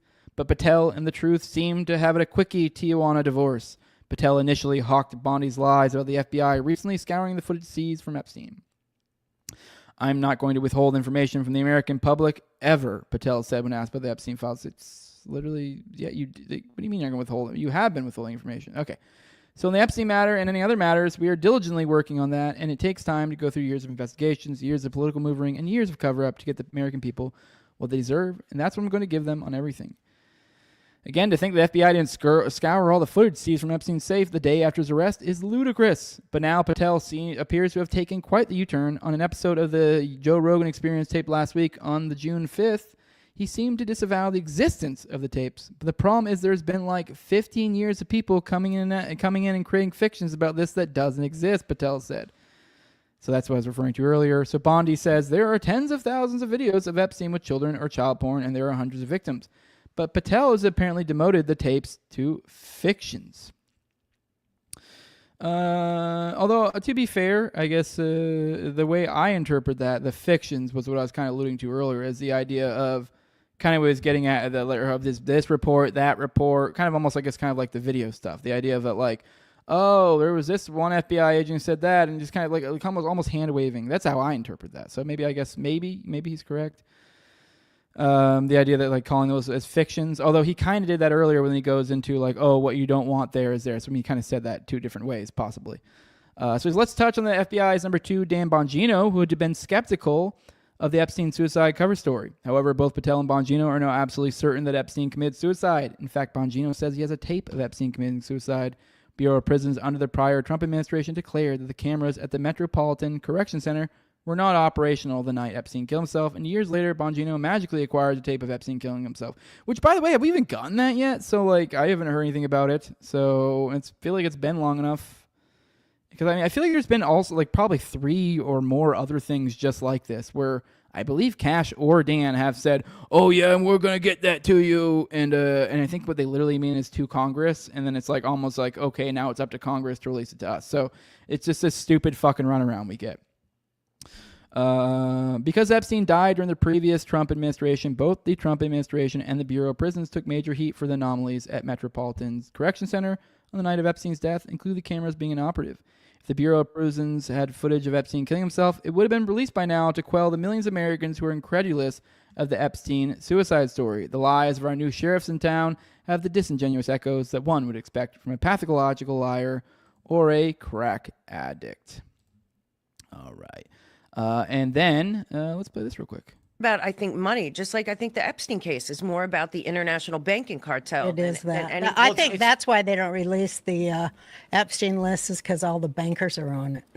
Yeah, I agree with that. Think that the Epstein list would, if they were to release all that evidence, it's going to cause damage to the liberal economic order. Mm-hmm. Yeah. You know what I think? I think the Epstein list would compromise the Saudis and the Qataris and the Swiss.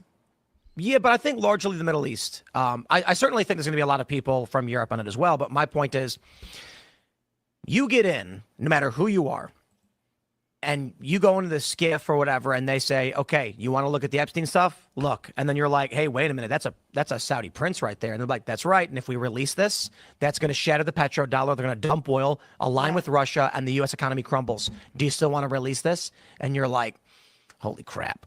Yeah. Now, for me, I'd be like, yep, let's go. But maybe Dan Bongino wouldn't want to do that. Maybe Kash wouldn't want to. Maybe Trump wouldn't want to do that.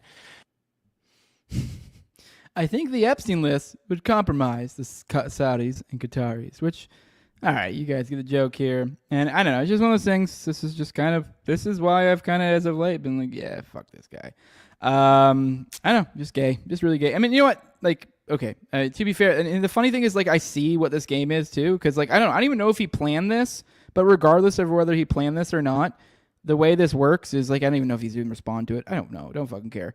But I just know how he moves, and it would be, it wants people to go, oh, like point it out, like, oh, like people go, oh, what about the Jews or whatever, and then he go, oh, look at you guys, all obsessed with the Jews, and you're like, oh, look, I just like didn't even mention them, and it's like, because he's technically correct here. I do actually think there probably are Saudis and Qataris and probably all sorts of different people of all different countries and and I think he's actually generally correct here. I would think actually there's probably, I think a lot of people in those different entities probably have blackmail on them. I wouldn't be surprised, but who's running it? So yeah, so it's just a, I don't know, it's just a bizarre thing to do, to be like, I'm gonna say that, just not include the extremely obvious. I don't know, just kind of people show you who they are. People show you.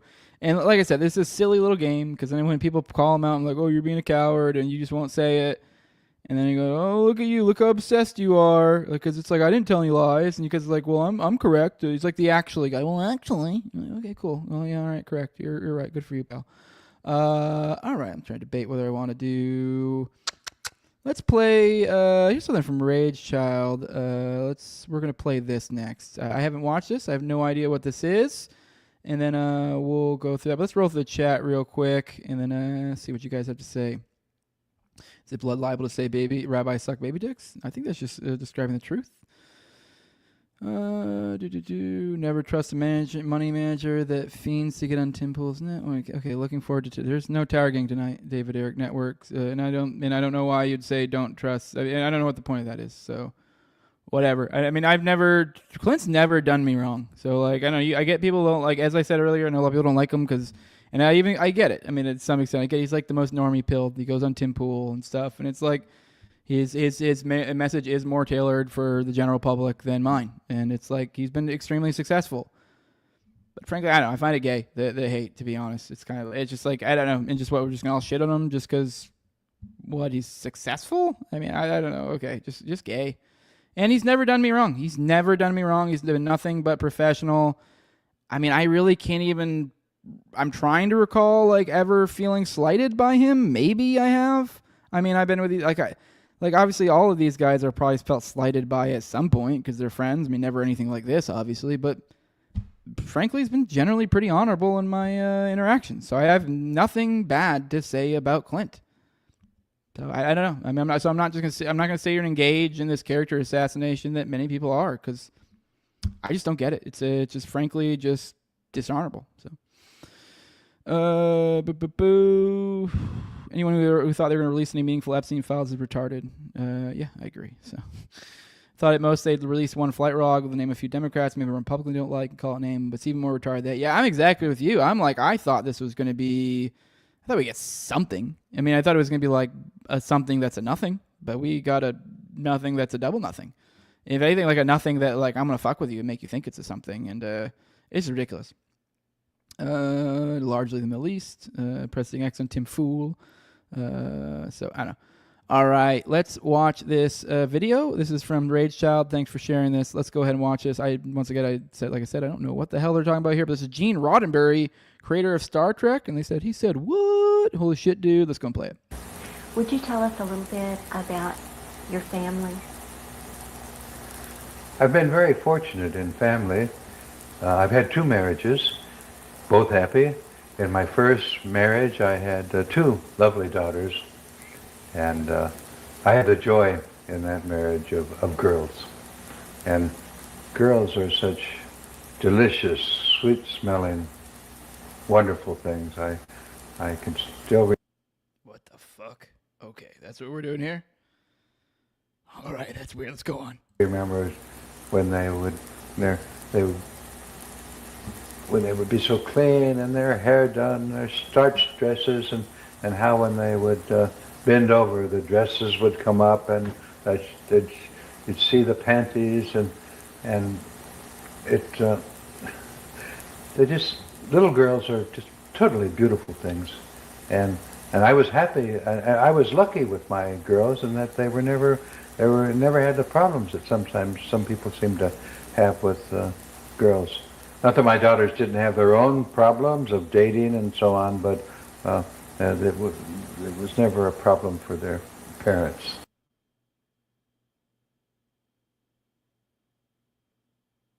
What the fuck?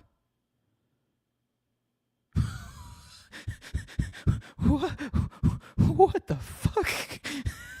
I'm like still processing this. Like I assumed because it's Star Trek, like it's my head.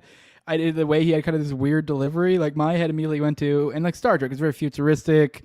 I know it's kind of has that Simpsons effect. Some people, they have these like, you know, crazy conspiracies about like, oh, this is there's some time travel, or even sometimes like, oh, this is just feeding into the UFO narrative, and like, oh, they're gonna come help us, and you know, because you know, Star Trek is kind of this communist, you know, alien, you know, narrative, frankly. So I assumed it would be something weird like that, but no, that caught me entirely off guard. Okay. There's no, yeah, whoa, okay, that's a whole lot there, bud. That's a whole lot there you just unloaded on there. What the fuck? I don't even know, like, because like there was a moment, like it's funny, like as I'm listening to that, it's like, you know, I've obviously from the jump I was like, what the fuck? But like as you go on, it's more and more what the fuck, and you're in my head, I'm like trying to be good faith and being like, okay, well I remember my children being young, thinking back nostalgic, like remember my daughter was cute and like that one time at the beach, and she had that adorable little hat, and she was screaming at her sister and had her little cute little baby sunglasses on and whatever, you know, like you just like remember that, and you're like, but man, this is weird. What? I mean, especially by the end, you get to a point where you're well past the like, whoa. Yeah. Okay. All right. I need a palate cleanser, and we're gonna cleanse that with Mike Pence and Boy Love. It says, why did Mike Pence drive around an SUV with a license plate that said Boy Love? No idea if this is true or not. But here is the vehicle, and if you look at it, it says Boy Love on the vehicle, which is kind of wild. I mean, I don't know. Maybe that's someone said, I guess their original photograph is still up. So they show there. If you go there, apparently the original photograph is there. Someone points out that there's 33 in there somewhere. I don't know, whatever. Maybe there isn't. There is, but it's just okay. I mean, let's be real. I mean, would anyone be surprised? I wouldn't. But all right, let's roll through the chat and we'll get out of here. We're done. Whoa. Okay. Yeah, that was Skin Crawl. Says, damn it, I can't watch Star Trek anymore. Yeah, that was something. All right, guys. Oh, by the way, I got a super chat over on Rumble. I think there's a way to link up my Rumble more now to where I can actually bring up super chat. So maybe I'll figure that out here soon. But thank you, Andrew Jacob, saying respect and support Jose. Appreciate it, brother. It really has meant a lot. A lot of support I've gone. I hadn't asked for it, and I've been very clear, and I still want to be clear that I don't want you to pick anything. If anything, I want you to go to Bro Grove if you can, if that was something you were already planning on going. But I will say, now I do want to be very, very clear. If you are someone out there that is like, you know, you have decided for your own personal reasons, and I completely get it, that because Tower Gang isn't going to be there, Clint isn't going to be there, I'm not going to be there, Toad's not going to be there. If for some reason that's the deciding factor, and I'm not telling you it should or shouldn't be, then I do think you should ask Top for a refund. So I'm just throwing that out there. I know he already has to some, so, and I'm not even saying that I'm like concerned he would, you know, say otherwise or anything like that. I'm just saying that out there. I do think you should ask for it. So I think you deserve it back. I think, frankly, I think you guys were screwed here. And I don't know. I mean, I do, like, as I've said, I feel bad. I mean, like, because it is like, in a certain sense, I did make a decision that I feel like sort of ultimately led here. But it is also like, I don't know, felt like I was backed into a corner personally. So it's like, you know, mama didn't raise no bitch. So here I am. It is what it is. And thanks for kind of coming along with me. Like I said, I'm not making you choose one or the other. If you guys do want to support what I'm doing, you can do that over at, if you want to just, if you don't want to give money, I mean, I like money, but leave a like, share, subscribe, comment, 5-star reviews on iTunes, Spotify. Those are all things that help out a lot. You can also follow me on Twitter. That helps too, at @TowerGangJose. I'm going to have to change that at some point, or maybe I'll just keep it. Fuck it. Who gives a shit? Like, I mean, whatever. No, Tower Gang doesn't exist anymore anyways. I mean, that just would just feel gay just because it's kind of holding on to an old brand, but I don't know, whatever. I just don't even care enough about changing my Twitter thing. But I don't know, whatever. You guys let me know what you think of that. But either way, follow me there. But if you do want to really support the show, want to show some support, which actually I've gotten more patrons in the past days, so thanks. I mean, Like I said, it feels weird to get support for what I think was a gay drama stream. Just felt like it was necessary. So I guess I appreciate the support. I mean, I just want to make sure I'm managing those expectations with that's not what you're getting every day. I know I did that a little bit today, but typically this show is, I mean, yeah, we have fun. Yeah, I'm irreverent, but we typically cover substantive stuff. But if you do want to directly support the show, patreon.com/NoWayJose2020. The lowest level is $2. And at that level, you can get early episodes. I've been doing 1 to 2 a week these days, trying to keep about 4 at a time behind the paywall. I do have an extra afternoon every week now, so I don't know. Maybe I'll start doing out a whole other new paywalled episode. Maybe just kind of get maybe more bonus episodes. I don't know. I'm going to think something. Maybe start writing. I don't know. I'm going to have to find something to do with that time or I'll go nuts. I'm not very good at having time that I don't do anything with. I got to stay busy. But I don't know. I'll find something. Even if it's just doing something with my kiddo. I'll figure something to do. But yeah, you also get an ad-free RSS feed. You also get access to the pre-show and priority for the call-ins on me and Austin's weekly call-in show, Already Dead, which is on Tuesdays at 9:30 p.m. Eastern on both of our platforms. And yeah, on the highest level is my sponsors, and I read them off every episode as a big thank you. At my co-host entire gang. I'm still saying that automatically. I used to be my co-host entire gang at Targeting Toad. Also at Abricate D's, at ZOVRCK, at _ Invincible, and then a forever subscribe a forever sponsor. Even though I don't even know if he's actually paying anymore. At some point, I would assume the credit card will get cut off. I haven't checked to see if it's still or not, but. Old Tim Tuttle at John Klebold. I guess I feel like I should say RAP, but he's still alive. He's just in jail. So, miss you, homie. Will Bell, Rabbit Eye Wine, and then a big fan of the show, Tori May, and then Jordan Pearson. So I appreciate you all for joining us today. Yeah, let's maybe see if there's anything else in that chat. And yeah. Thanks, Jose. Says, hey, what now? Says, I'll keep my name if you keep yours. Says Tower Gang NPC. Yeah. So I appreciate all the guys who came along for the ride, too. With Tower Gang, it's been years. It's been a long ride. I mean, we did all kind of grow from, kind of starting-ish. So, yeah. I don't know. Whatever. Let's, yeah. So I see Jacob says he has some questions for me. Go ahead and shoot me a message. I'll try to. I'm not really bad about messaging back. So if you do message me, whether, other people out there support, whatever, I am typically pretty bad, but I do appreciate it, and I do at least typically look at it. I may not be able to respond at that moment, and I'll do the perennial thing I do where I go, I'll respond to that later, and when I have a second, and then I never have a second, and it's 3 days later. So, yeah. But with that, guys, we're gonna go and get out of here. Love you all. Deuces. See you tomorrow. I do have another kitty cat to deliver tomorrow, but I think that's later, so I think it should just be normal time tomorrow. So looking forward to seeing you. Yeah, I know it's Wednesday night. Maybe I'll do something. I don't know. We'll see.